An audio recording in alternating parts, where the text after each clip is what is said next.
सिद्धेभ्यः ओम नमः सिद्धेभ्यः ओम नमः सिद्धेभ्यः। अहिंसा परमो धर्म की आचार्य ज्ञान सागर मुनि महाराज की जय। प्रतिदिन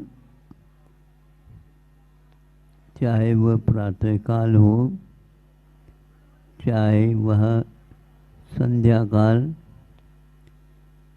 हमें विहार के काल में विद्यालयों का संपर्क मिलता है।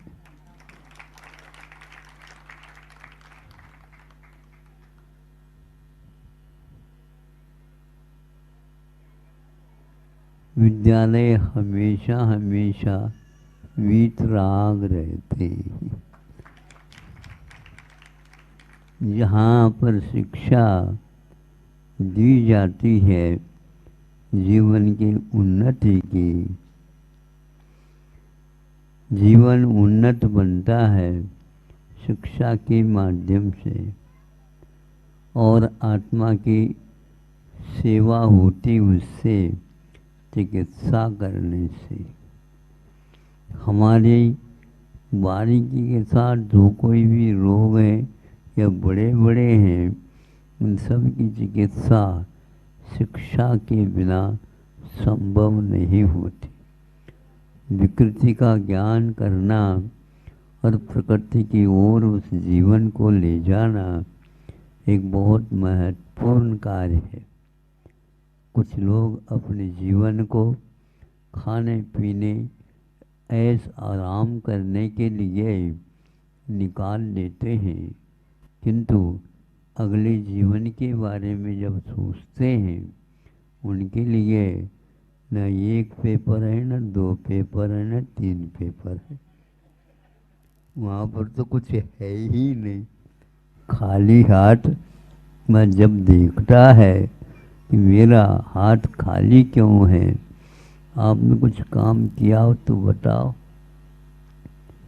इसलिए बच्चों को ये सिखाना चाहिए। विद्यालय देखता हूँ तो वहाँ पर कुछ चित्र भी होते हैं। आज के चित्रों में बहुत परिवर्तन आ गया है। कोई भी चित्र देखते हैं, उसके रूप रंग, उसके ऊपर का, भीतर का, बीच का कोई भी व्यवस्थित चित्र नहीं दिखता हमें। वह उसको कार्टून बोलते हैं और हम तो कहते हैं इसको विकलांग है। विकलांग का अर्थ होता है अंग तो रहता है किंतु काम में नहीं आता, उसका नाम विकलांग है। चित्र को देखते हैं तो यही है। इसी प्रकार गीत को सुनते हैं तो उसके सारे स्वर उड़ गए हैं, व्यंजन समाप्त हो गए हैं, बोल वहाँ पर कोई बोल नहीं है, केवल ढोल मात्र रह गया है। ऐसी शिक्षा को देख करके ये इस शिक्षा संस्था को एक प्रकार के संचालित करने में एक प्रतिभा लगी है, जो संजय कटंगा हैं, वह पनागर के हैं और अविवाहित बाल ब्रह्मचारी हैं। तो वह उसको कहा हमने कि बार बार बच्चों को शिक्षा का मतलब एक प्रकार से 5 इंद्रियों के द्वारा देखने के में जो न आए और मन के माध्यम से जिसको हासिल किया जाए, उसका नाम शिक्षा है। आँखों के द्वारा रूप को देखा जाता है, कान के द्वारा स्वर सुनाया जाता है और घ्राणा के द्वारा एक प्रकार से सुगंधी दुगंधी का ज्ञान होता है। आदि आदि स्पर्श के माध्यम से 8 प्रकार के स्पर्श का बोध होता है। रसनेन्द्र के द्वारा भी इसी प्रकार का बोध होता है। किंतु शिक्षा के द्वारा क्या होता है, तो अंतर जगत में क्या क्या वैभव पड़ा है उसका बोध मात्र शिक्षा के माध्यम से होता है। शिक्षक और शिक्षिकाएं विद्यार्थियों को, छात्राओं को, छात्रों को यह रहस्य देते हैं। माता पिता छोटा से बड़ा कर दिया क्या, और कुछ नहीं, वो पौधा खड़ा हो गया। किंतु फूल फूल करके जब आ जाता है तो उसका रहस्य खुलने लग जाता है। सूंघना रहस्य नहीं है, इसमें सुगंधी किसने डाली है। जीवन में शिक्षा के माध्यम से खुशबू आ जाती है। इसलिए इन सारे विद्यालयों को मैं देखता हूँ कि ये बहुत रहस्यपूर्ण है। वो एक विद्यालय में शाम के समय पर हम पहुँचे, प्रतिक्रमण किया और थोड़ी सी दीवार की ओर देखा। उन दीवारों के ऊपर बहुत सारे वाक्य लिखे गए हैं। उस पथिक की क्या परीक्षा, पथ में शूल न हो। उस पथिक की क्या परीक्षा, पथ में शूल न हो। उस नाविक की क्या परीक्षा, धारा प्रतिकूल न हो।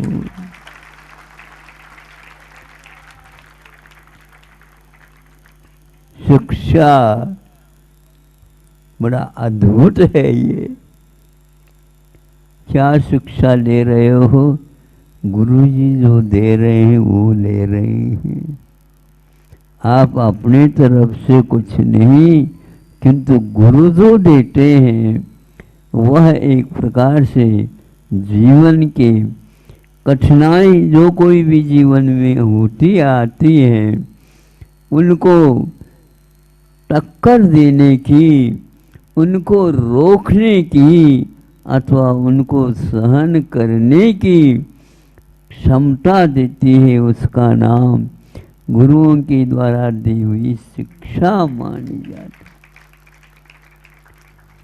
इसलिए भारतीय संस्कृति के अनुसार यह इस विद्यालय का सर्वत्र नाम है संस्था का, और इसके लिए शिक्षा दी जाती है।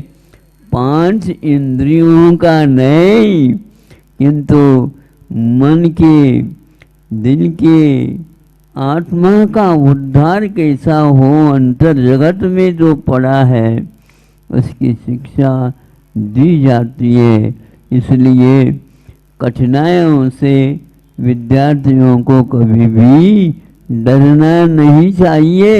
ये तो परीक्षा है, और परीक्षा तो खाली मात्र सुनने से नहीं पास किया जाता, किंतु हम उसका मनन करेंगे, चिंतन करें और स्वीकार करें। इसी प्रकार संस्कृत में ये बोध वाक्य मिलते हैं कि विद्यार्थी चेत कुतः सुखम, सुखार्थी चेत कुतो विद्या। ये देखो सुनो कि हम श्रम नहीं चाहते हैं, दुख को सहन करने की क्षमता नहीं रखते हैं, तो ये ध्यान रखो विद्या नहीं मिल सकेगी। और विद्या को यदि चाहते हैं तो कभी भी दुख का दुख अनुभव ही नहीं होता है। ऐसा ये काल है, ये पंचेंद्रिय के विषयों की ओर दौड़ धूप नहीं होती उनकी, किंतु गुरुजी जो देते हैं वह एक सब कुछ है। तो वहाँ जहाँ कहीं भी हासिल करके उसको परीक्षा में वह लिखता, वह परीक्षा केवल परीक्षा नहीं है, जीवन में उतारने का नाम परीक्षा होती है। जीवन में यदि नहीं उतरता, तरने की बात, वह पार करने की बात यही की यही रह जाती है, कभी भी नहीं। आज तक हमें कई गुरु मिले, कई विद्यालय मिले, सब कुछ मिले, किंतु यह रहस्य नहीं खुला है। इसलिए आप अपने जीवन में सुगंधि का अनुभव करना चाहते हो। हाँ, आज हमें सुगंधि का अनुभव हो रहा है। कहाँ सुगंधि आ रही है आपको? अरे नाक से नहीं आती है वो, उसको तो एक प्रकार से अपने जीवन में जो उतारा है, तो औरों के जीवन में नहीं होने के कारण इधर उधर देख रहा है, लेकिन वह आंखें बंद करके उस सुगंधि का अनुभव करता रहता है और उन शब्दों के गूंज को वह अभी भी सुनता रहता है। जीवन के अंत में भी जो बचपन में दी हुई विद्या का वह रहस्य खुलता चला जाता है। देह से देहातीत होने के उपरांत भी वह पूर्व में जो दिए हुए गुरुओं के संकेत, ये उंगली दिखती रहती है उनको, यह उंगली दिखती रहती है और वह ऊपर का बोध ईश्वर का वह उसे होता रहता है। अब आप लोग समझ गए होंगे, यहाँ पर जो कार्टून लगे हैं, यहाँ पर ऐसे बोर्ड चित्र लिखे जा सकते हैं जिसको देख करके हम अंतरंग का भी कुछ पहचान कर सके। ये एक इसी प्रकार ऐसे गीत इन लोगों को सिखाओ जिसके द्वारा धारा प्रतिकूल न हो। उस नाविक की क्या परीक्षा और उस पथिक की क्या परीक्षा, पथ में शूल न हो, कष्ट सहिष्णुता बनिए, यही एकमात्र सार है। नहीं तो शिशु तो शिशु ही सशक्ता रह जाएगा। विद्यालय विद्यालय रहेगा, इसका नाम विद्यालय नहीं, विद्या का आलय है, विद्या का आलय है। और यह यदि उद्देश्य नहीं है तो विद्या का लय है, लय मतलब समापन है। इसलिए आज विद्यालय में हम आए, नहीं तो अन्य तो स्कूल में ही आते जाते हैं। हमें स्कूल का अर्थ ज्ञात नहीं है। आप लोगों को विद्यालय का नाम भी सुनते हैं, लेकिन उसका अर्थ क्या है इसको भी बोध करो। यह सरस्वती शिशु मंदिर है, विद्यालय है। अहिंसा परमो धर्म की। ओम नमः सिद्धेभ्यः, ओम नमः सिद्धेभ्यः। अहिंसा परमो धर्म की। आचार्य गुरुवर श्री ज्ञान सागर मुनि महाराज की।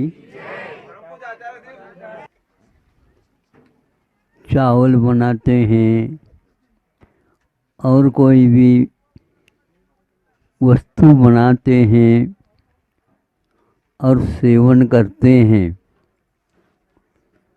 किंतु वह वस्तु तभी खाई जाती है उसमें थोड़े बहुत खारों का अर्थ होता है, नमक डाला जाता है ना। हाँ, उसके बिना वह फीका फीका लगता। उसी प्रकार आप लोग जो कहाँ से आए, कारो पानी, खारो पानी का पानी पानी पीने से कुछ नहीं होता, किंतु खारो मैंने नमक उसमें डाला जाता है तो उसको अच्छे ढंग से खाया जाता है। आप लोग मेहनत करके, पुरुषार्थ करके, भगवान के ऊपर भरोसा रख करके अपनी समस्याओं को दूर करने के लिए अब प्रयत्नशील है। इसको देख करके ऐसा लगता है दुनिया में कोई गरीब हो ही नहीं सकता। सब बैठे बैठे खाना चाहते हैं। कोई बात नहीं, बनाओ और बैठ करके खाओ, किंतु बनाए बिना वह काम ठीक नहीं लगता। तो यह सुन करके मुझे लगा कि चूंकि बार बार मैं कहता था कि यह जो शहरों में रहते हैं उनके उपदेश देने के अपेक्षा से जो गरीब हैं, गरीब का मतलब ऐसा नहीं, धर्म से तो साहूकार है, श्रम करना पड़ता है, उस गरीबी को दूर करने के लिए पुरुषार्थ करना पड़ता है। तो आप लोग भगवान के नामस्मरण करते करते इस प्रकार पुरुषार्थ करते हैं। गांव से आए हुए लेकिन आपकी शुद्ध हिंदी सुनकर के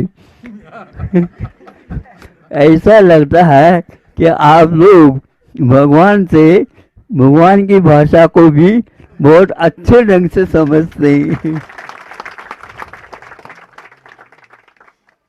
गरीबी कोई वस्तु नहीं होती है, भावों में गरीबी होती है। और आप लोगों के जो भावों की साहूकारी देख करके, प्रफुल्लता देख करके, भगवान के प्रति आस्था रखने वाली देख करके मैं समझता हूँ इससे बढ़कर के धर्म और कोई वस्तु होती नहीं है। इन लोगों को बहुत बार कहना पड़ता है और आप लोगों को एक बार भी कहे बिना उस मार्ग को अपना चुके हैं, क्योंकि आप लोगों के लिए विशेष रूप से प्रतिमा स्थली वाले जो बहनें मिली है, ये बहुत निधि मिली है, निधि।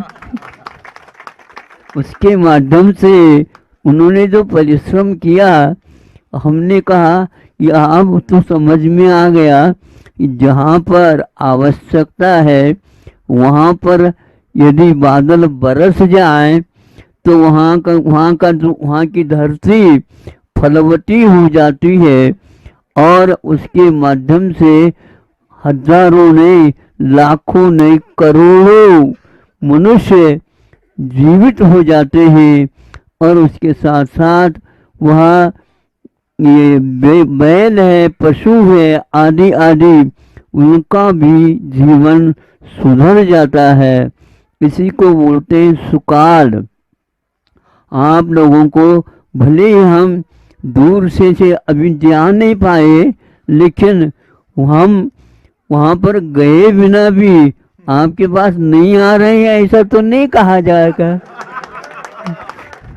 भावों के माध्यम से भी सब कुछ होता है, बल्कि वही सब कुछ है।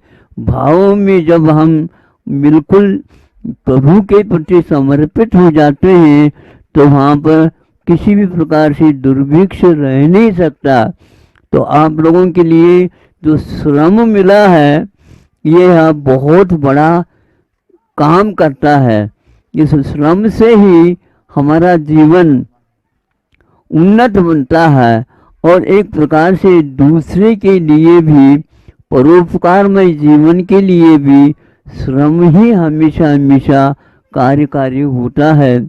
आप लोगों ने जो श्रम अपनाया है यह भी एक प्रकार से भाग्य से मिलता है। कोई श्रम करना चाहता है और हाथ पैर यदि काम नहीं करे तो क्या करेगा। आप लोगों से भगवान से प्रार्थना है आप लोगों को श्रम योग्य करने योग्य शक्ति मन की, वचन की और काय की मिलती रहे जीवन पर्यंत, ताकि आप अपने आप के जीवन को संभालते हुए दूसरे के जीवन को भी संभाल सको। यहाँ से किसानी वगैरह जो खेती वगैरह करते हैं और उसके माध्यम से वो फसल उगा देते हैं, वो कहाँ जाता है? वहाँ शहर को जाता है। शहर वाले कुछ नहीं, बैठे रहते हैं, दूसरे काम करते हैं, किंतु इसकी प्रतीक्षा रहती है। जैसे पोस्टमैन होता है तो उसकी ओर नजर रहती है कि हमारा पत्र कब आएगा, हमारा पत्र कब आएगा। उसी प्रकार किसानों के माध्यम से जो कब वह धान्य आएगा, कब वह धान्य आएगा, हमारे शहर में प्रतीक्षा रहती है। तो महत्व किसका हो गया बताओ आप लोग? हाँ, ये बात है कि आप लोगों की प्रतीक्षा होती है। ये क्योंकि जो श्रम करता है, उत्पन्न करता है, और दूसरे जो व्यक्ति कौन, अपने व्यापारी लोग उत्पादक नहीं होते और किंतु है उत्पाद करते, हड़ताल करते हैं। और आप कभी भी उत्पाद नहीं करते किंतु उत्पाद कर देते।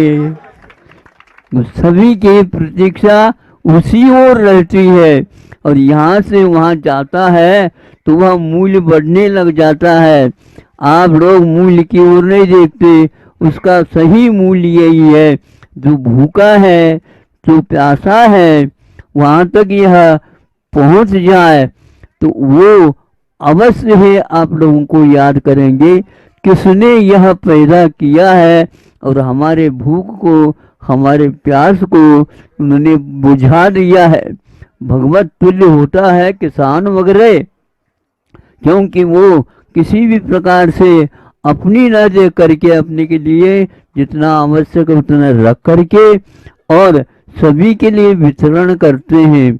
भगवान भी इसी प्रकार के हैं कि वह सभी के लिए धार्मिक वातावरण बनाने के लिए ऐसा आप लोगों के लिए आशीर्वाद देते हैं, जिसके द्वारा आप लोगों का जहाँ रहते हैं वहाँ पर सुभिक्ष हो जाता है। सुभिक्ष होना और एक प्रकार से भिक्षावृत्ति रखना, इसमें बहुत अंतर है। आप लोगों ने श्रम के माध्यम से जो अपने जीवन को खड़े करके और दूसरे के लिए भी सहयोग देते रहते हैं, यह एक प्रकार से उन्नति का एक मार्ग है। प्रभु के द्वारा बताया हुआ मार्ग है, उस पर जो चलता है वह निश्चित रूप से बहुत ही जल्दी प्रभु बनने की क्षमता अवश्य रखता है। हाँ, जो व्यक्ति अच्छा कार्य करेगा निश्चित रूप से उस अच्छा के फल में उसको प्रभुत्व अवश्य मिलेगा, किंतु यह विश्वास का काम है, मेहनत की काम है कि इसको करने से ही हमारा उद्धार होने वाला है। इसलिए हमने कहा है इन लोगों को, भैया रास्ता हमारे कहीं भी हो लेकिन वह रास्ता उससे तो संबंध जुड़ा हुआ रहता है। एक रास्ता दूसरे रास्ता से जुड़ा हुआ रहता है, वहाँ पर सभी सुभिक्ष के सब पदार्थ पहुँचते रहते हैं। आप लोगों के द्वारा यहाँ पर सुना होगा कि महाराज जी का संग आया है, तो जो ऐसा करो तो वह पूरे आ जाएंगे। कैसे आ जाएंगे महाराज? लेकिन जैसे नाम लेते हैं वैसे आ जाते हैं। ये हाँ, ये नहीं, बिल्कुल सुभिक्ष का यह वातावरण है, नहीं समझे? पानी का सुभिक्ष यह बहुत महत्वपूर्ण है। ये इसके द्वारा कितने धान इत्यादि के लिए, गेहूं मक्का इत्यादि के लिए जो ध्यान रखो, वह जो बनता है वह वैसे जादू से नहीं बनता, बस श्रम से बनता है। और उस श्रम के कारण ही सुभिक्ष हो जाता है। भिक्षा मांगने से नहीं, सुभिक्ष का अर्थ होता है जो मांगता उसके लिए देना। तो किसान लोग जो क्या क्या क्या करते हैं, वह देते रहते हैं, पैदा करते रहते हैं, पैदा होता जाता है, भाग्य से, श्रम से, अच्छे भाव रखने से होता है। तो वो कि अपने जो कोई भी क्या करते हैं, नहीं, खेती बाड़ी आदि करते हैं, खेती भी करते हैं और बाड़ी क्यों रखते हैं भाई, ऐसा है उसका जो है अकाल में कोई खा न ले, नहीं समझे, अकाल में खा न ले, इसलिए बाड़ी लगाना पड़ता है। और लगाने से समय पर वह पक जाता है और वह बाड़ी को निकाल करके रखते हैं और वितरण करते। किसान कभी भी संग्रह नहीं करता, क्या समझे, बाकी सारे ताले लगाओ।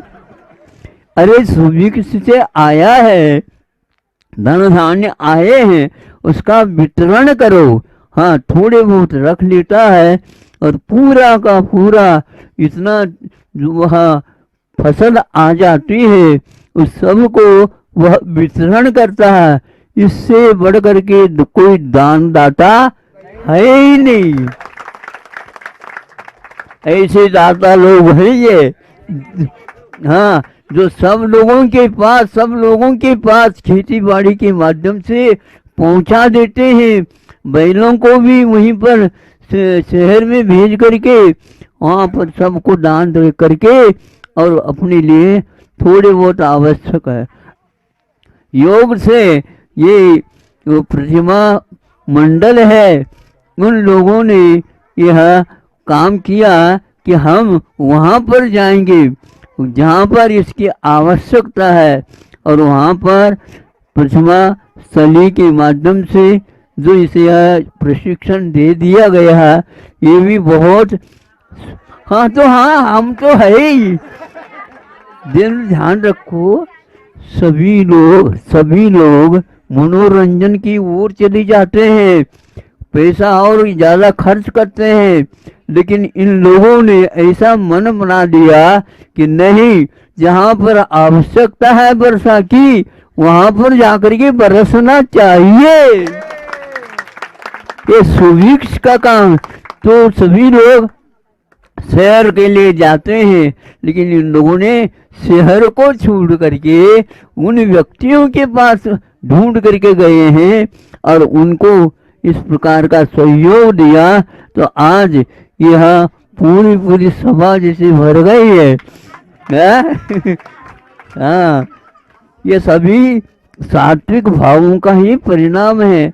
भगवान से प्रार्थना है कि यह सात्विक भाव इन लोगों का बढ़ता चला जाए और औरों को भी इसका लाभ मिलता चला जाए। इस प्रकार समूह इस सात्विक बन करके गांवों में ही वस्तुतः है, गमाया हुआ तो है ना, ये लोग गंवा देते हैं, किंतु गांवों में उसको अपने आप में उत्पादन कर देते हैं।